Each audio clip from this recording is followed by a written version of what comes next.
At 77, I understood what it was to be overlooked, but never like this. Not perched on a bus stop bench in my best wool coat, my sensible shoes feeling tight, observing the twilight descend upon a deserted street while anticipating a lift that was clearly not coming. They assured me it wouldn't be long. After the reception, Mom, Laura had promised over the call, just wait at the stop by Oak and Elm. We'll grab you on our way. I didn't challenge it. I just consented.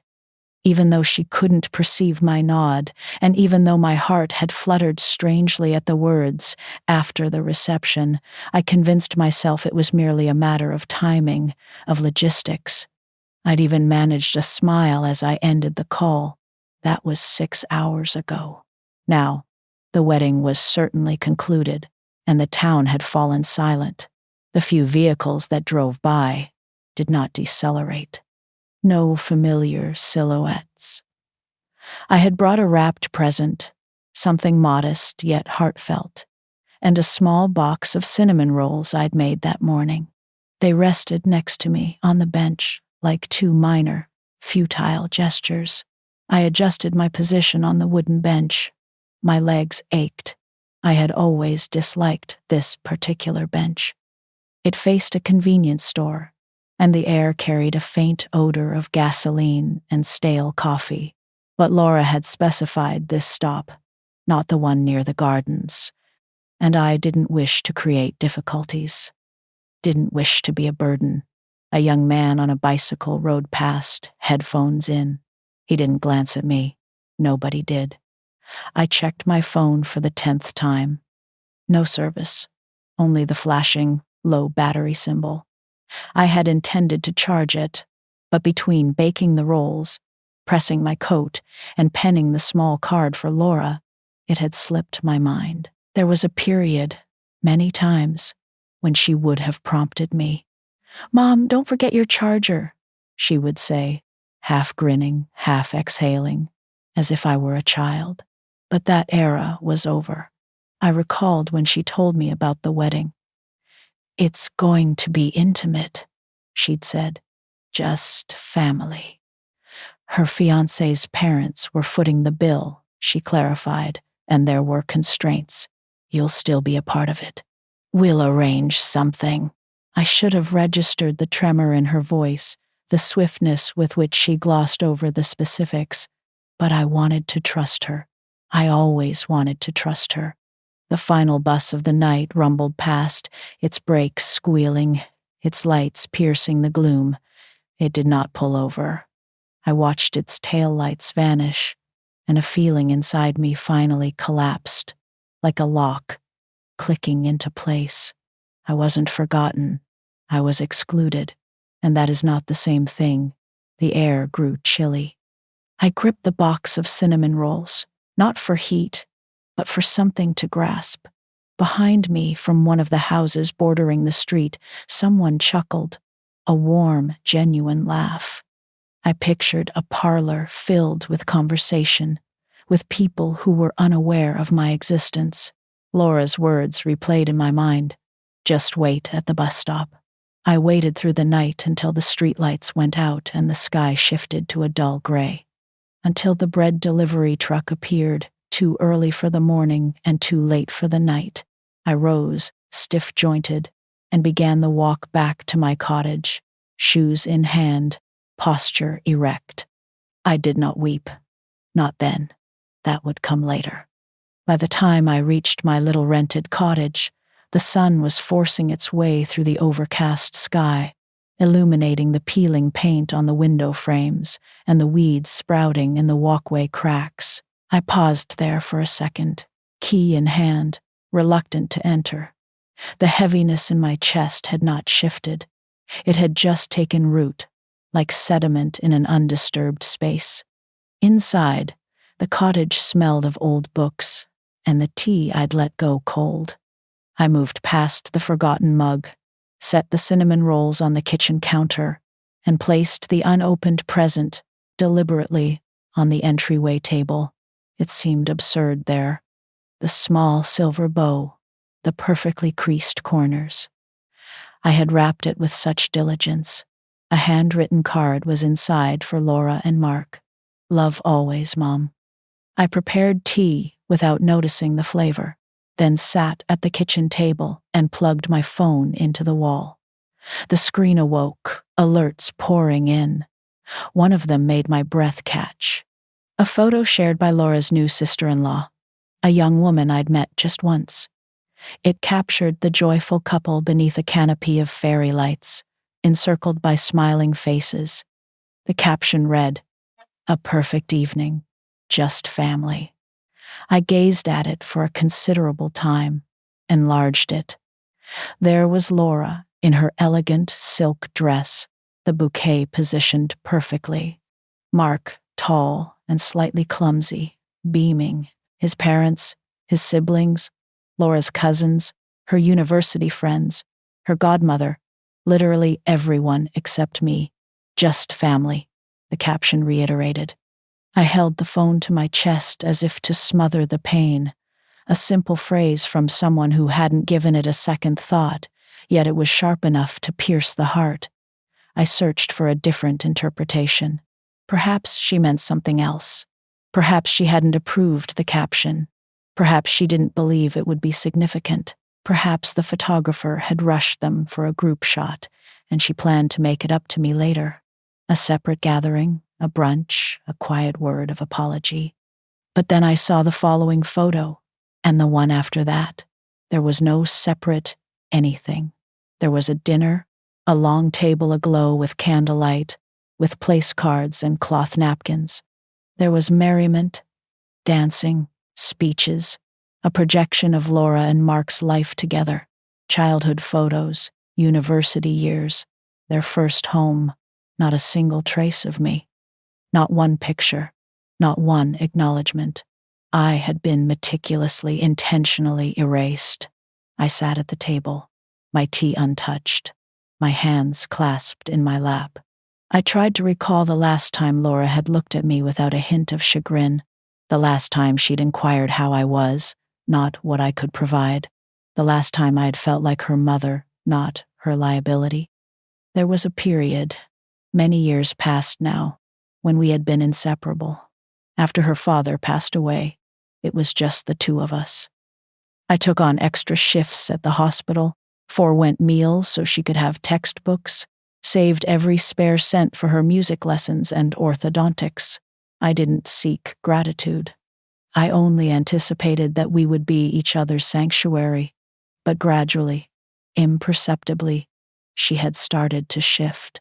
It began in university, when her calls became less frequent, when she visited only for major holidays, and then, not even then, when she started referring to my cottage as that little place, my attire as dated, and me as a little intense at times. She never stated it directly, of course, but I perceived it in her gaze, heard it in her tone. I was no longer a wellspring of support or solace. I was an encumbrance. The wedding had simply formalized it. I got up from the table, went to the hall mirror. The woman staring back was small, ashen, with shadows beneath her eyes. Her hair, still full, was tied back. The way Laura always insisted, looked drained. Her hands, veined and aged, had a slight tremor, but her spine was straight, and her gaze, despite all of it, was unwavering. I took the present from the table and tore away the paper. Inside was the photo album I had devoted weeks to creating. Prints from Laura's childhood, pictures I had scanned and restored myself. Every page recounted a memory. Her first wobbly steps, her pirate costume at age 7, the time we constructed a snowman with mismatched mittens. I examined each page slowly, meticulously, as if bidding it farewell. Then I put the album back into its box, carried it outside to the refuse bin, and let the lid slam shut. My daughter had discarded me. I was merely reciprocating the act. I didn't find sleep that night, not genuine rest. I lay in bed with a reading lamp on, observing the shadows on the ceiling shift as the hours passed. Around 3 a.m., I arose and made toast. I couldn't bring myself to eat. At 5, I began to compile a list, not of groceries or errands, but of moments. Not the comforting ones, not birthdays or lullabies, the other ones. The time Laura returned from university and insisted I remain in the kitchen while her new boyfriend was visiting. "You just create a strange vibe, Mom," she'd stated, brushing past me. I had forced a laugh, feigning deafness. The time she borrowed $5,000 for seed money for one of Mark's can't-miss app ideas. She pledged to repay me, but never spoke of it again. The day I brought her chicken soup when she was ill, and she informed me, gently, considerately, that next time I ought to just message first. I continued writing until the page was full. But then, inevitably, I also recalled the years preceding all that, the authentic years, when she was little and everything between us was uncomplicated. I recalled the winter she had a terrible fever and I stayed awake for 3 consecutive nights, holding her upright in my arms so she could breathe, how I sat in the rocking chair, humming the same melody until my voice was hoarse. I remembered crafting her Halloween costumes by hand, stitching tiny whiskers onto a felt hood for her kitten costume, hot gluing sequins for the mermaid tail. She used to declare with pride, "My mom made this." And I recalled the time her father, my Arthur, passed away, and she had crept into bed with me and wept until she fell asleep, her small hand gripping my wrist as if terrified I might also disappear. What had I done with all those years? I had folded them into weeknight dinners and school runs and savings bonds. I had exchanged them for stability, for her well-being, for her future. I had told myself over and over that love meant providing, but I had never questioned what I was getting in return. The curious thing is, I never desired much. A phone call, a birthday acknowledged without a reminder, a visit that wasn't penciled in like a dental checkup, a talk where I wasn't being managed for her convenience. Those were the things I longed for. Not grand gestures, just the small human connections that affirm your existence. After a breakfast of tea, toast, and silence, I went to the cabinet and retrieved the box containing all the old financial records. It was a practice I maintained from my administrative days. Everything filed, everything in order. Inside were folders labeled Laura College, Laura Carr, Laura First Home. I opened one, a bank draft from 2013. $15,000 for the reliable used car she needed to navigate the city. "It's much safer than public transit, Mom," she had insisted, "and I'll pay you back in installments." There were no installments. I opened another folder, bank records from when I co-signed her apartment lease. More receipts for the deposit on her wedding dress. She hadn't revealed to her fiancé that I'd contributed to that. I stared at the figures, attempting to feel something sharp fury, bitterness, but instead, I felt a sort of exhausted wonder. All this, and still not enough to be considered family. And the truth is, I would do it all again if she ever truly needed it. If she ever came to me as a daughter, not as the curator of her public image, but I would no longer permit myself to be erased. Not without a sound. The phone vibrated just after noon. A text from Laura. "Hi, Mom. Hope you made it home all right. Sorry we couldn't swing by. Things ran late and Mark's parents had everyone over for drinks. Let's catch up soon. Love you. Love you." I stared at those 2 words. No apology, no recognition, just a soft, placating phrase like a bandage applied to a deep gash. I did not reply. Not then. Instead, I stood, put the kettle on once more, and went to my bedroom closet. I reached for the top shelf where I kept a small cedar box, the kind with a lock, though the key was long gone. Inside were the papers I hadn't examined in years. My will, a few insurance policies, the note Arthur had scribbled for me before his final surgery, telling me in his unsteady hand to look after our girl. She's soft in the middle, but strong where it counts. I used to believe that.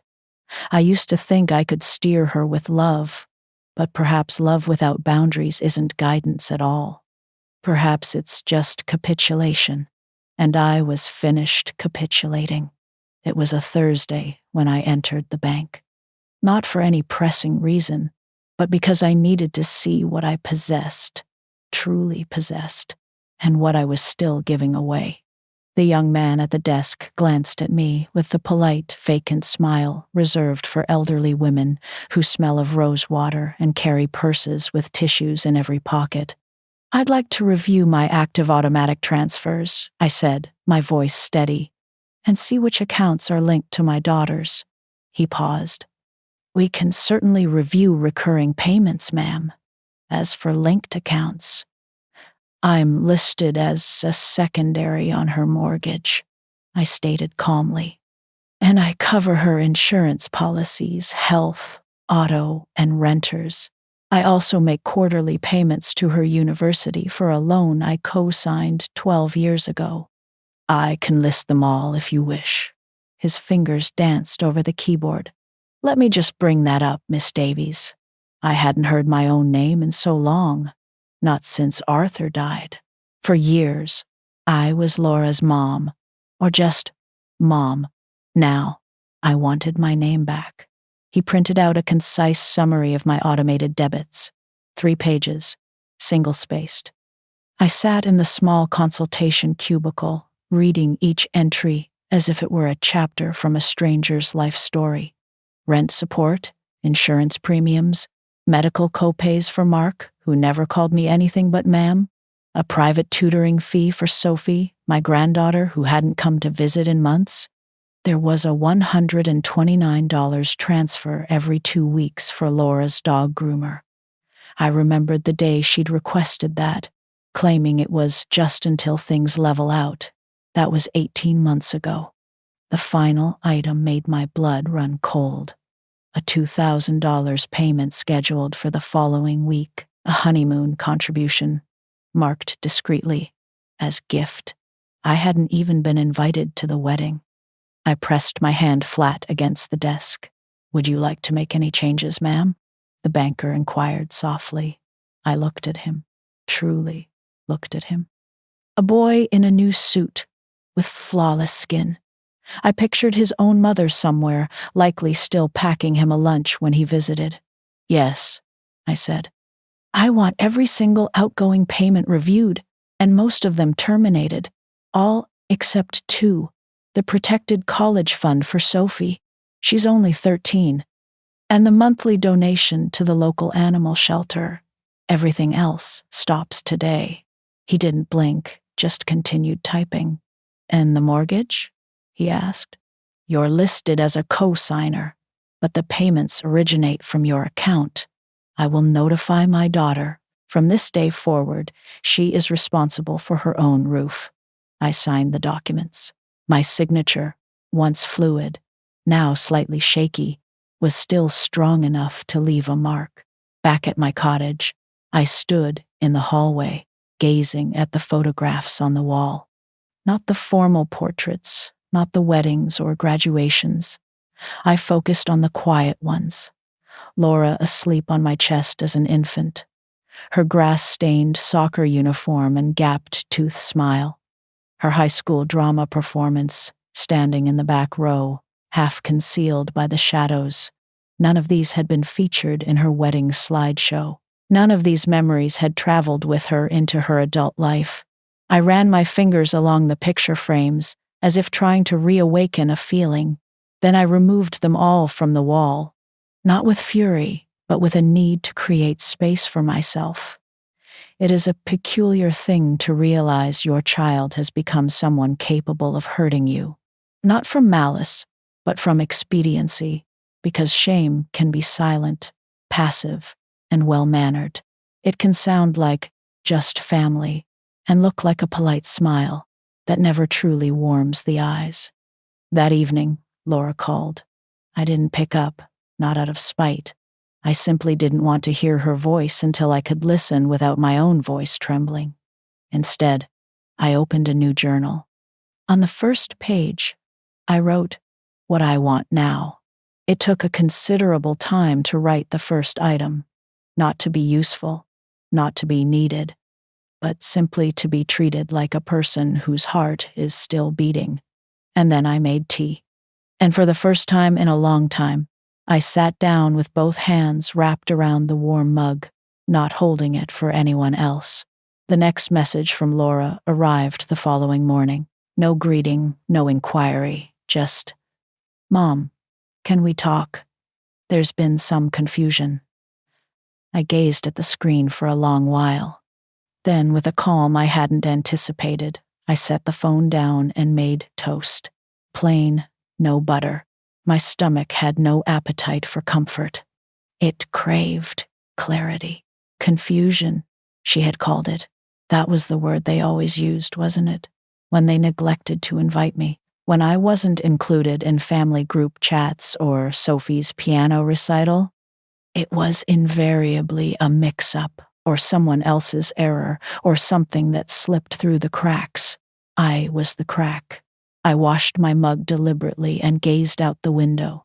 2 cottages down, my neighbor's daughter was planting hydrangeas with her mother, a young woman, perhaps in her late 20s, with the same inclination of her head and the same laugh as her mother.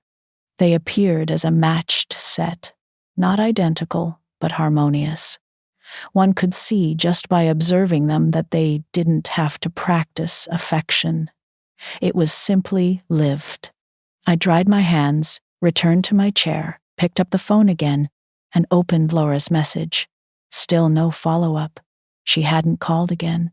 She hadn't asked how I was, after being abandoned on a street corner for hours. No apology, just confusion.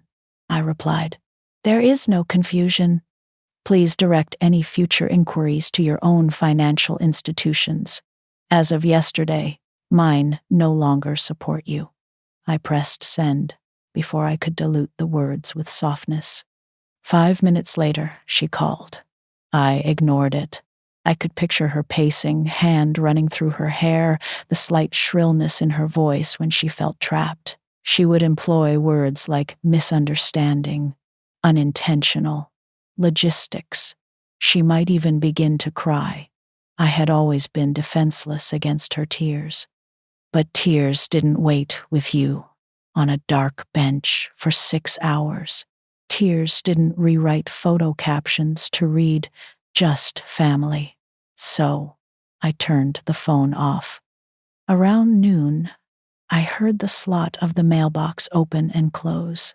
I wasn't expecting mail, but I went to look. Just bills and a glossy bridal magazine with Laura's name on the address label. She'd had it delivered here months ago and never bothered to update the address.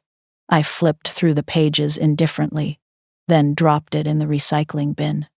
In the afternoon, I retrieved the folder marked Will and Legal and sat again at the kitchen table. It wasn't an act of revenge. It was an act of recognition. I was not going to be the woman who quietly bequeaths her savings, her cottage, her entire existence to a daughter who viewed her as an afterthought, who would one day host brunches in this very room, smiling sweetly at her friends while saying, "This was Mom's little place," as if I were merely a decorative object that once occupied a shelf. My name was still on everything, but not for much longer. I reviewed the old will. Simple, standard, everything divided, mostly to Laura. A portion for Sophie's education. Laura was named the executor. I picked up a pen, made a note to call my lawyer, then another to speak with the credit union about retitling the deed to the cottage. I wasn't doing this because I wanted her to suffer. I was doing it because I finally accepted that she could, and I could no longer permit it. That night, I sat on the porch with a blanket draped over my knees. The street was peaceful, aside from the faint murmur of a television through a neighbor's open window. I watched the stars emerge one by one and contemplated silence. Not the lonely kind, but the powerful kind. The kind where no one is shouting or making demands or pulling your heart in multiple directions. Just the kind where a woman can sit with herself and finally understand that she does not require being picked up or invited or captioned to exist. The lawyer's office was stuffy, lined with old legal texts and a struggling fern in the corner. Miss Albright seemed older than I recalled, or perhaps I was just seeing things with new clarity now. She adjusted her spectacles as she perused my file. "So," she said after a moment, "you wish to make some changes to your estate plan?" "Yes," I said. "Significant ones." She nodded. "Still leaving something to your daughter, I presume?" I looked at her over my folded hands. Not this time. She didn't flinch, just turned a page. "And your granddaughter?" That was the question I had come to answer. Sophie. The only one who ever remembered my birthday without a prompt. The only one who would sit patiently while I helped her with her difficult homework and then ask about my own school days as if they mattered. She was 13 now, already drifting into that quiet teenage world where displays of affection become rare and words are chosen with caution. But there was still something genuine in her, unvarnished. She hadn't yet learned how to push people into the background. "She is the only one I wish to leave anything to," I said. "A protected college fund?" she asked. "Yes, but more than that. I want it established immediately." She raised an eyebrow.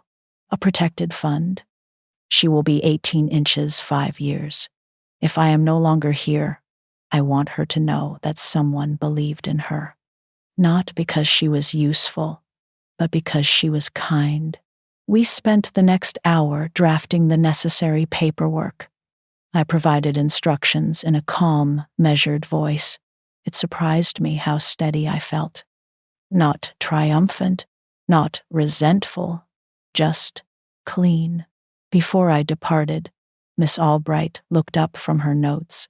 "Miss Davies, I encounter these situations more frequently than you might think. Parents taken for granted, written off, children who forget who nurtured them." I managed a faint smile. "I didn't raise Laura to forget. I raised her to succeed. Perhaps that amounts to the same thing." She handed me a copy of the draft documents and walked me to the door. "You are doing a brave thing." "No?" I said. "I'm just done doing a foolish one." At home, I sat on the edge of the bed and stared at Sophie's name printed in bold on the new account folder. I pictured her as she was at 6, with a spray of freckles and missing front teeth, asking me to read her the same story over and over. I hoped that girl was still in there somewhere. I didn't inform Laura about the college fund. Not yet. Not out of a desire for secrecy, but for the sake of clarity. If she ever inquired, I would tell her. But for now, I wanted this to be a clean, quiet line drawn in the sand. I walked into the living room and found the old photograph of Sophie and me at the lake, her hand in mine, both of us squinting against the bright Sunday. I dusted the frame and placed it on the mantelpiece, where a picture of Laura had once stood. The cottage didn't feel lighter, but it felt more like it was mine. The next morning I sent a letter. Not an email, not a text, a real handwritten letter. "Dear Sophie," it began.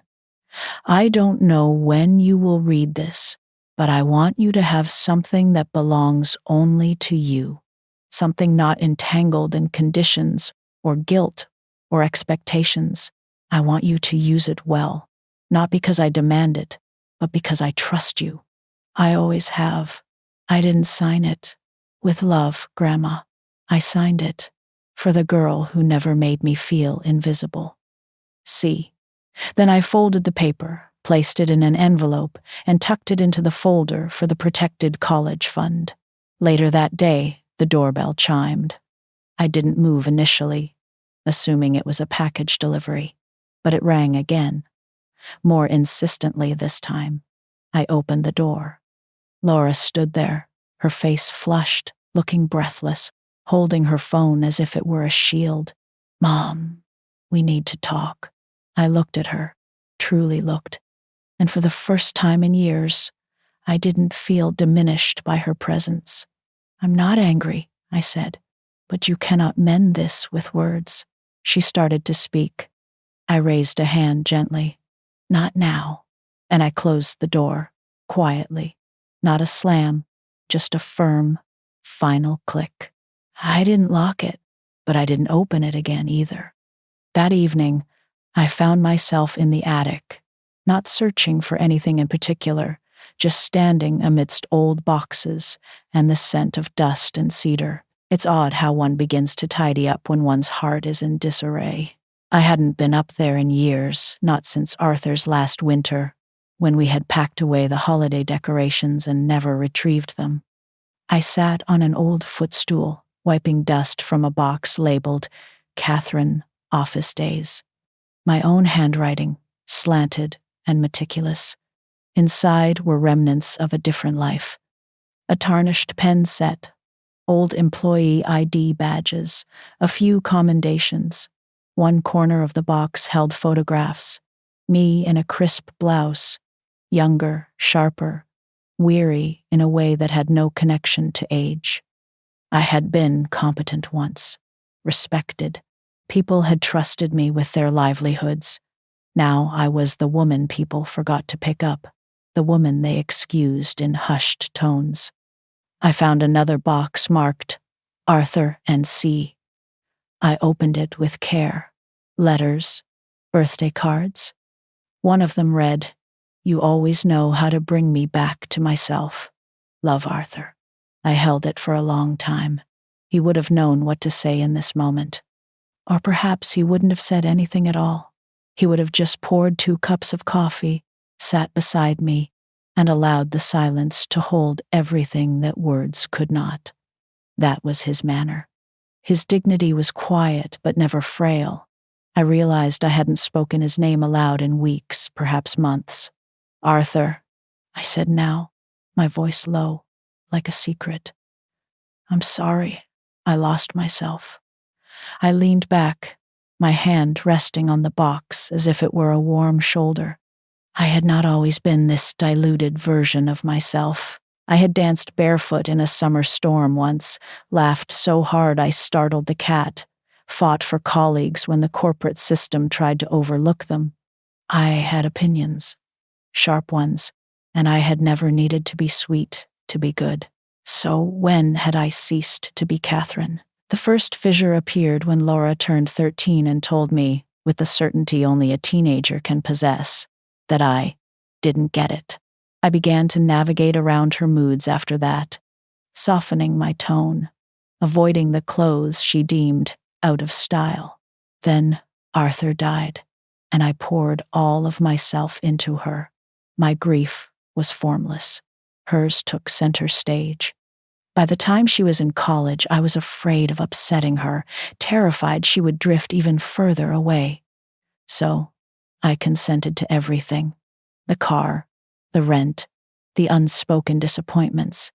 I remained useful, believing it would keep me necessary. But being necessary and being loved are not the same thing. Back downstairs, I opened the wardrobe and took out the navy coat I had worn, waiting for the ride that never came. It was still on its hanger. I put it on slowly, smoothing the wool over my hips. I didn't look pitiful in it. I looked composed. I looked like a woman who had waited in the cold and had learned something profound in the silence. I sat at my vanity and brushed my hair, still full, still silver. Laura had once offered to pay for me to have it colored properly. I had declined. Gray is not a mark of shame. gray is a testament to memory. That night, I took out an old journal and wrote a single sentence across a fresh page. I used to be someone. I believe I still am. I didn't sleep deeply, but when I did, it was not a troubled rest. And in the morning, I awoke with something solid inside me, a kind of stillness that did not require permission. The phone was filled with unread messages from Laura, but I didn't open a single one. At the pharmacy, I stood in line behind a woman with a toddler and a weary expression. The child kept reaching for sweets, and she kept placing them back with one hand, while searching for her insurance card with the other. I waited patiently, my own prescriptions in a white paper bag under my arm, observing her manage chaos with a practiced calm. When it was my turn, the pharmacist greeted me with the strained cheerfulness of someone midway through a long day. "Oh, Miss Davies, you have a pickup for Laura's household, too." One moment. I blinked. "I didn't request anything. Mark's prescription. It's under your account. The autopay is all set." My fingers tightened on the counter. "Of course it was. Can you cancel that?" I asked, my voice even. The pharmacist hesitated. "You're authorized." "Yes. Are you sure?" "It's a monthly refill." I gave her a smile that didn't quite reach my eyes. "Yes, I'm sure. If there are any concerns, Laura can address them. They had a wedding recently." "I imagine they are managing just fine." She nodded, avoiding my gaze, tapped a few keys, and handed me a receipt. "It's done." Outside, I sat on the bench near the bus stop. Not that bench, not the one from that night. A different one, in front of the library, under a golden-leaved maple. It smelled of paper and late autumn. I hadn't said no in years. Not like that. Not clearly. Not cleanly. Not without apologizing for it. But as I sat there, the fear I had anticipated never arrived. No trembling hands. No surge of guilt. No frantic mental rehearsals of how I would explain myself. Just quiet. A soft, profound kind.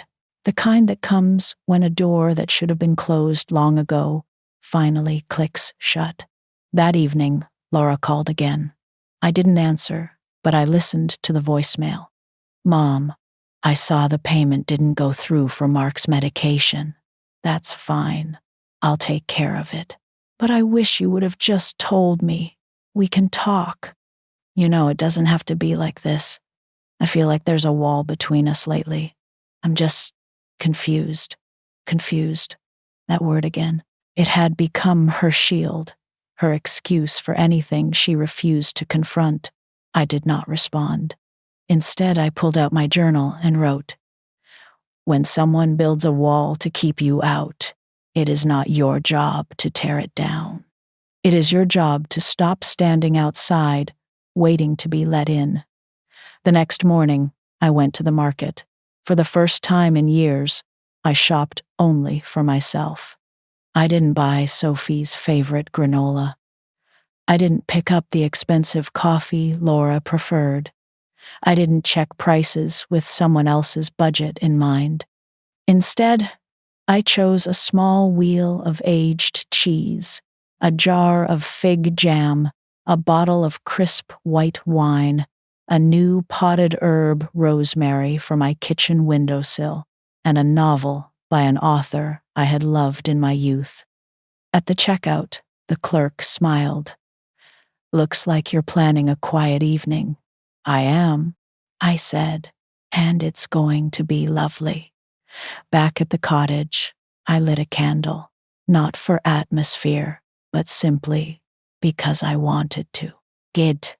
I poured a glass of wine, made toast with the fig jam and cheese, and sat in my kitchen as the sun warmed the floor tiles. For the first time, the cottage didn't feel like it was waiting for someone to arrive. It just felt full of me. The message arrived mid-morning, short and sharp, like a pebble hitting a window pane. "Mom, What is going on? The mortgage payment was returned. So was Sophie's school bill. Are you okay? Please respond. I didn't respond. Not because I sought to punish her. Not even because I was angry.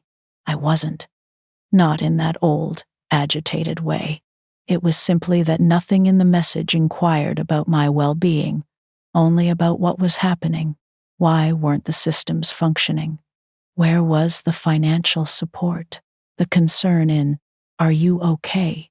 felt hollow, as if it were added for effect, not from genuine feeling. A second message came an hour later. "I'm serious, Mom. This is starting to impact our credit score. If something is wrong, you need to tell me." And then, when I still did not reply, "I don't understand why you're behaving like this after everything I've done for you." That one made me laugh. I laughed out loud in my kitchen, in my cottage, that had been so quiet and weary until recently. It was the kind of laugh that doesn't feel joyful but essential. A short bark of disbelief. Disbelief that had no other place to go. Everything she had done for me. I stood, walked to the filing cabinet, and pulled out the thickest folder. Laura, support, tabs and notes and copies of bank transfers spanning 25 years. Rent, tuition, medical bills, groceries, that failed attempt at an app startup that Mark swore would be profitable in 6 months. Everything she'd done. The only thing Laura had ever done for me in the last decade was ask for slightly less than usual when she felt a passing pang of guilt. Still holding the file, I walked into the living room and sat down in Arthur's old reading chair. I ran my fingers along the edge of the folder, not angrily, not with sorrow, but with finality. I was no longer a participant in this game. That evening, she called again. I watched the screen illuminate, then darken, then illuminate again. I let it all pass. An hour later, the doorbell rang. I wasn't expecting a visitor. I peered through the peephole. Her car. She stood on the porch, jacket hastily thrown on, arms crossed, her phone clutched in her hand. I didn't open the door immediately. I let her wait, not to be cruel, but to gauge something within myself, to see if the trembling would return.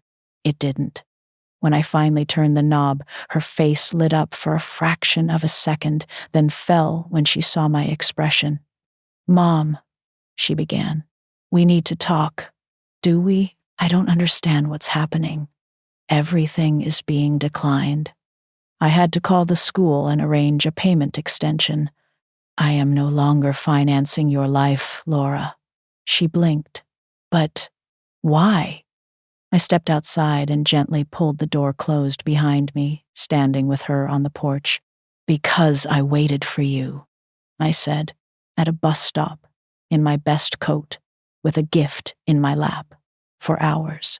She exhaled sharply, as if I'd struck her. "You knew that wasn't intentional." "I told you we'd come back."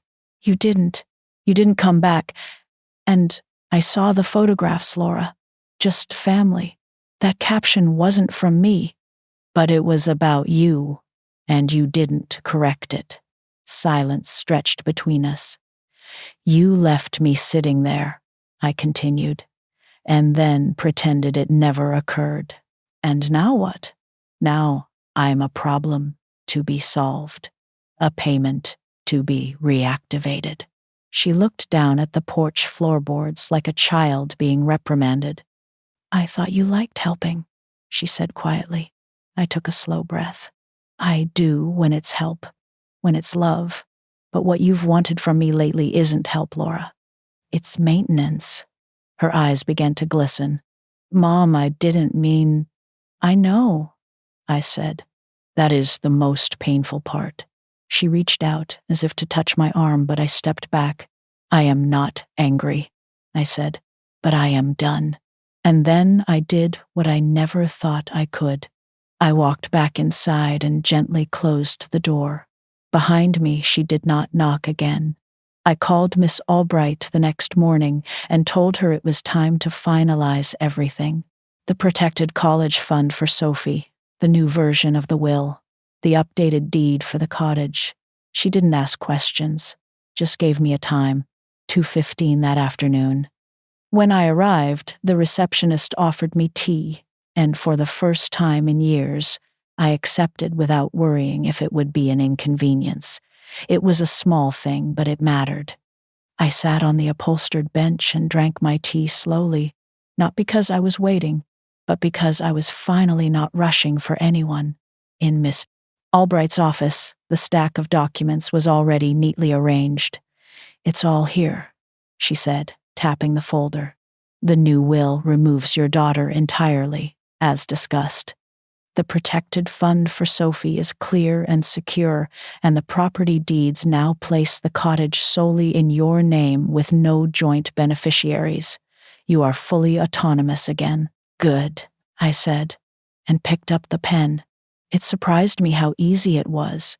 No trembling, no second guessing, just ink on paper. She watched me sign each document, nodding slightly. "You are not the first parent I've helped do this," she said quietly, "but I wish more of them did it before they were broken." "I'm not broken," I said. She smiled. "Exactly." On my way out, I walked past a mother and her adult son in the waiting area. The mother in a soft wool coat, the son in a blazer that was slightly too large for his shoulders. She patted his arm affectionately. He pretended not to notice. I watched her smile, not wounded, just patient. I used to be like that, but patience, when stretched too thin, becomes something else, something akin to denial. At home, I opened the windows and let the breeze in. I hadn't done that in months. Always concerned about Laura's allergies when she visited, always adjusting the house for the comfort of others. But the air smelled of damp earth and distant wood smoke, and it was mine. The phone rang again just after 5. This time I answered, not because I was ready to forgive, but because silence had made its point. Laura's voice was hesitant. "Hi. I wasn't sure you'd pick up." "I know. I saw the legal notices, the college fund, the change of deed. I guess you really meant it." "I did." There was a pause. "You could have told me first." "I did," I said. "Just not in a way you were prepared to hear. I didn't think things were that bad." "You didn't think," I said gently. "Because you didn't have to." Another pause, then a softer voice. "So, what now? We don't speak? You're just done with me?" "I am not done loving you, Laura," I said, "but I am done funding the fantasy that love means servitude." Her breath hitched on the line. "I don't know what to say," she whispered. "Then say nothing. Think, instead." I hung up before she could assemble more words. That evening, I pulled out a recipe card from the old tin in my kitchen, one I hadn't touched since Arthur passed away. It was his favorite, a hearty beef stew with red wine and rosemary. Comfort food, slow and warm. I cooked for myself, not for guests, not for holidays, just because I wanted the aroma of it to fill my cottage. As it simmered, I set the table for one. My plate, my wine glass, my bread warmed in the oven. I didn't light a candle. I didn't need to prove the meal was special.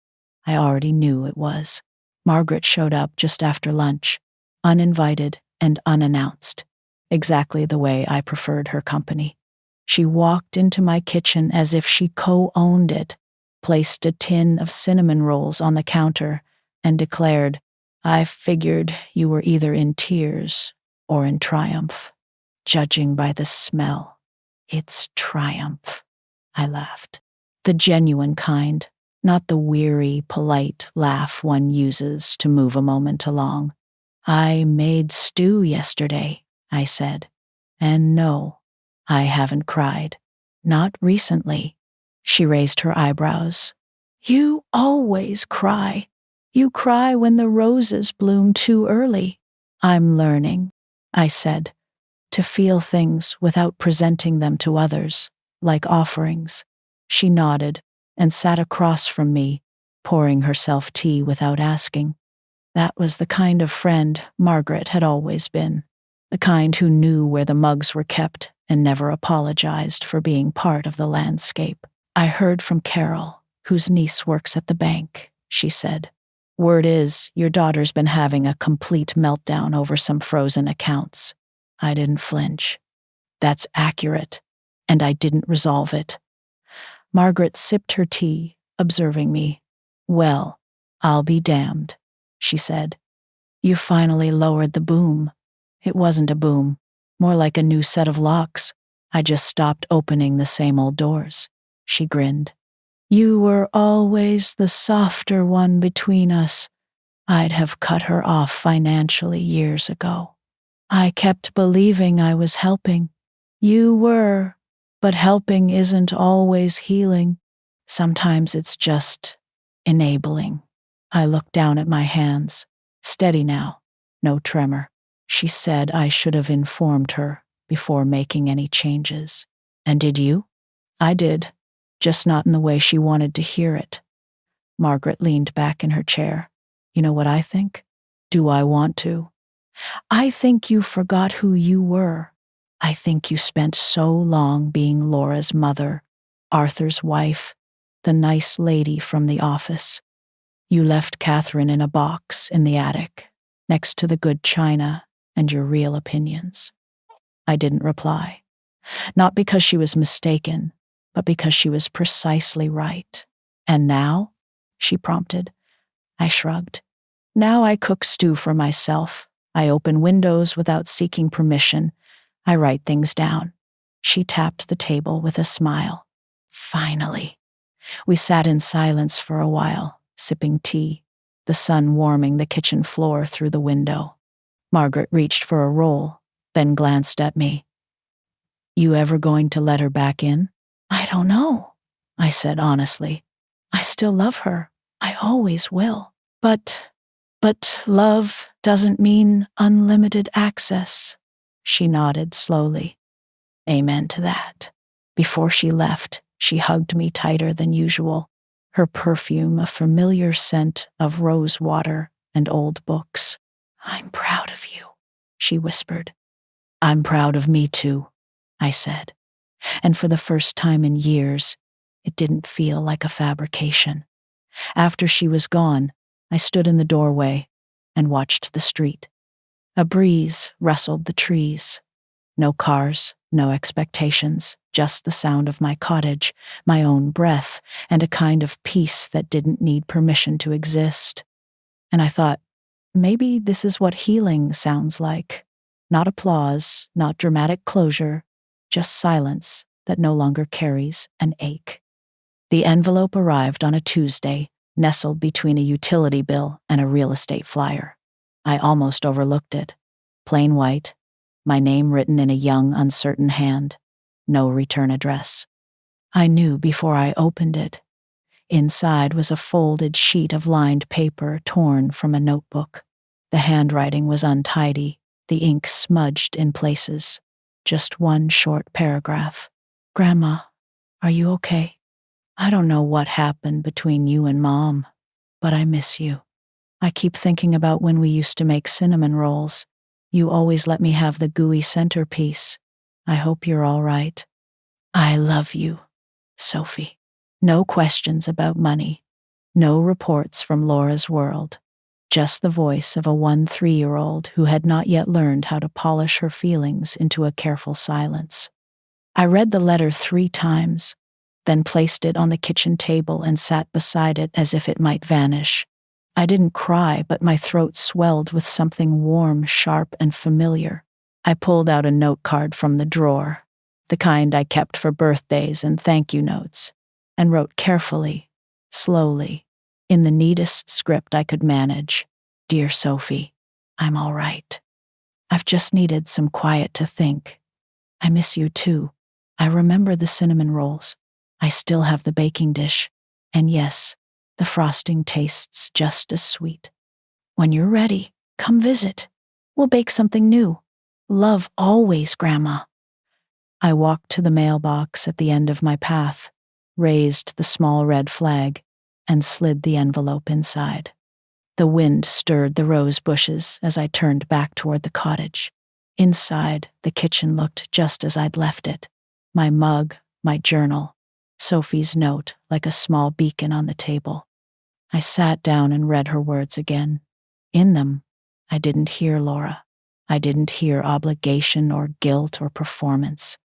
I just heard the one thing I thought I had lost: recognition. That afternoon, I cleaned the guest room, the one Laura always claimed she disliked because the floorboards creaked and the linens smelled of lavender. I changed them, not for Laura, but for Sophie. I fluffed the pillows, opened the window, and placed an old book of poems on the nightstand. Later, I made cinnamon rolls, a fresh batch. I left one on a plate beside the letter on the table as if to say, "See, I still remember how to be someone's home." The doorbell didn't ring that day, or the next. But I didn't watch the street the way I used to. I didn't interpret silence as absence, because this time it felt like waiting for something that might actually arrive. And that was enough. Before bed, I switched on a small lamp in the guest room, just in case. Sometimes love isn't in the grand gesture of return. Sometimes it's just in leaving a light on. She didn't call. She didn't text. She just appeared. It was Saturday, just after 2, when I heard the soft knock. Not urgent, not demanding, just there, like a question asked gently, with hope. I opened the door, and there she was, Sophie. Backpack slung over one shoulder, jacket zipped to her chin, her hair messier than Laura ever permitted it to be. We looked at each other for a moment, and then she smiled, a little shy, a little crooked. "I came for cinnamon rolls," she said. I stepped aside without a word and let her in. She didn't rush into an embrace. She didn't cry. She walked straight to the kitchen as she had every summer since she was 5, dropped her bag by the door, and looked at the mixing bowls on the counter. "I wasn't sure if you'd want to," she said. I handed her a wooden spoon. She grinned. "You'll still save the centerpiece for me, always." We didn't talk about Laura, not at first. We measured flour and cracked eggs and zested an orange, her sleeves pushed up, my apron tied loosely around her waist. She asked if I still had the old checkerboard we used to play with, the one with the missing red piece. I did. We played 2 games while the rolls baked. She won both times. It wasn't until the kitchen smelled thick with cinnamon and sugar that she finally asked, "Are you angry with her?" I paused, wiping my hands on a dish towel. "No," I said. "I'm disappointed. There's a difference." She looked at me, her expression serious in a way that reminded me too much of her mother. "She said you were being unfair, that you shut her out." I sat beside her. "I did shut her out," I said, "but only after years of being asked to stay silent in my own life." She nodded, slowly. "She gets angry when I ask questions. You don't need to be afraid to ask me." She didn't speak for a long moment, then said softly, "I don't think she means to be cruel. I think she just forgets people don't exist for her convenience." I looked at my granddaughter, 13, but already perceiving things most adults conceal from themselves. "I think you're right," I said. "We ate cinnamon rolls in the garden." She asked about Grandpa Arthur, what he was like when he was her age. I told her he once jumped off a barn roof into a pile of hay and broke his wrist, and that he detested the color orange because it reminded him of his first terrible summer job. We laughed. And then she said, "I think I want to come visit more." I didn't answer immediately. I just reached out and gently brushed her hair behind her ear. You always can. No performance, no taking sides. She smiled again, and for the first time, it was entirely her own. Not her mother's version, not one she'd practiced. We spent the rest of the day quietly reading, folding laundry, and listening to old records. She found my box of costume jewelry and wore 3 bracelets at once, just as she used to. When I walked her to the bus station that evening, she squeezed my hand before boarding. "I'm glad you wrote to me," she said. "I'm glad you listened." As the bus pulled away, I stood on the curb, watching the back of her head through the window. She didn't turn around, but I didn't need her to because I knew she would come back. And this time, no one had to promise anything. She returned the next weekend and the one after that. No permissions, no elaborate explanations, just Sophie appearing with a backpack and that same gentle knock. She helped me plant bulbs in the yard, learned to roast a chicken, and even asked if she could take a few photographs of the old recipe cards for a school project. I let her. We didn't speak about Laura much. Sometimes Sophie would mention her in passing a work deadline her mom was stressed about, a tense dinner, a slammed door, but mostly she talked about books, about her favorite teacher, about a boy who made her laugh in science class but who wore too much cologne. She was becoming her own person, not a version of Laura, just Sophie. Then one Thursday morning, I opened the front door to find Laura on the porch. She looked thinner, more tired. She wore a coat too expensive for its purpose and held a paper bag in one hand like it was some sort of peace offering. Inside were chamomile tea, scones from the bakery she used to ridicule, and a magazine with a sticky note. "Thought you'd like the garden tips." She didn't smile. "Hi, Mom," she said. I didn't step back. I didn't open the door wider. "Why are you here?" "I wanted to see the cottage," she said. "I just wanted to see it again. You've lived here. You know what it looks like." "I didn't mean the walls." I crossed my arms. "Then come in and say what you need to say." She stepped inside slowly, her eyes scanning the hallway like a stranger. She glanced at the coat rack, the framed cross-stitch by the kitchen. "Home is where your voice matters. A piece Sophie had made for me last month. You've changed things," she said. "I've finally made space." She sat at the kitchen table, the bag untouched. "Sophie talks about you all the time." "I didn't expect that, because you didn't think I had anything left to offer." "That's not true, but it is how you lived." Her mouth pressed into a tight line. "You stopped helping?" "No," I said. "I stopped enabling." She exhaled slowly, as if trying not to shatter. "I've been overwhelmed. I thought you understood. You always did before." "I did, for years. But then you left me on a bench on your wedding day. You let everyone else call that family while I sat in silence." She didn't argue, for once. "I was ashamed," she said finally, "of how it would look. You, the little cottage, your clothes. I was afraid you wouldn't want to come." "That isn't shame," I said.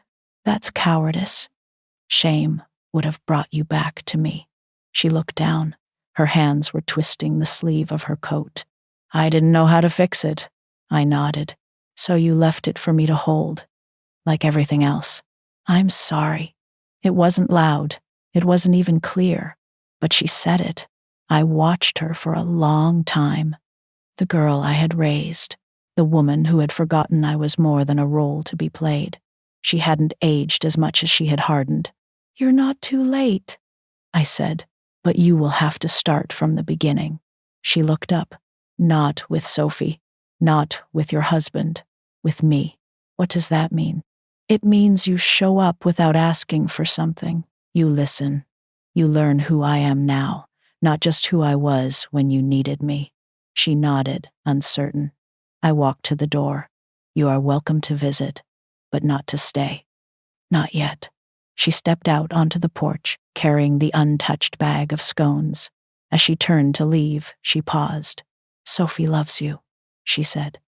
"I know," I replied, "because she still sees me."